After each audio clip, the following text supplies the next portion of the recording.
Salut, c'est Seb, ça y est, nous entamons la dernière ligne droite avant les huitièmes de finale avec le début des derniers matchs de groupe. Cette fois, ce sont 4 matchs au programme avec les 2 matchs des groupes A et B. Mais attention parce qu'il va falloir redoubler de vigilance lors de la sélection de vos paris.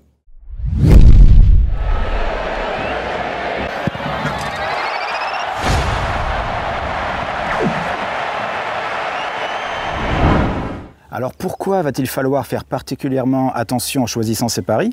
Eh bien tout simplement parce que certaines équipes sont déjà qualifiées, d'autres sont déjà éliminées, donc l'enjeu n'est plus le même et par la même occasion la motivation non plus. Donc avant de placer chaque pari, je vais jeter un coup d'œil au classement pour voir si mon match fait partie de ces matchs sans enjeu.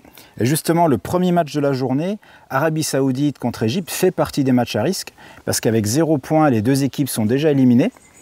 Alors, la valeur sur le papier me dirait de parier sur l'Égypte gagnante du match, mais la raison me dit, oublie-le et choisis-en un autre. Donc pour moi, c'est un no-bet sur cette rencontre. Et l'autre match de ce groupe, c'est l'Uruguay contre la Russie. Alors, qui dit 2 équipes éliminées, dit aussi 2 équipes qualifiées. Bon là, c'est un peu différent du match précédent parce qu'on a l'Uruguay et la Russie qui vont quand même se battre pour quelque chose, en fait pour la première place du groupe. Alors cela dit, l'Uruguay est pourtant favori du groupe avant la compétition, ne m'a pas impressionné lors de ces 2 premiers matchs et ces 2 petits 1-0. Et inversement, on a la Russie qui était à la dérive durant les matchs de préparation et qui a soudainement retrouvé son football et assommé ses opposants dans les 2 premiers matchs. Alors sur cette rencontre, je suis sans avis parce que j'ai beaucoup de données parasites qui me perturbent pour prendre une décision. Donc c'est un no-bet sur Uruguay-Russie. Alors passons donc directement au groupe suivant pour voir si on a plus de chance avec, pour commencer, Espagne-Maroc. Ici, la situation elle est un peu différente parce que l'Espagne doit absolument gagner le match pour finir première du groupe et avec si possible beaucoup de buts afin de devancer le Portugal s'il gagne également son match. L'Espagne fait face au Maroc qui a perdu ses 2 premiers matchs et qui est malheureusement éliminé de la compétition. Donc les joueurs marocains vont-ils retrouver le moral malgré cette élimination et arriver à se remotiver? Personnellement, j'en suis pas sûr et je vois l'Espagne s'imposer dans cette rencontre.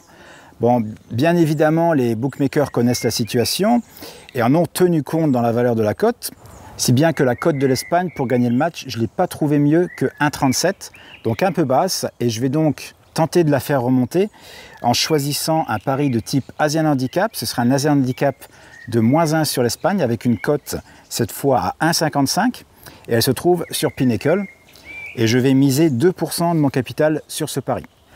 Nous arrivons enfin au dernier match du jour, c'est Iran contre Portugal. Alors là, il n'y a pas de doute pour la motivation, les 2 équipes le sont.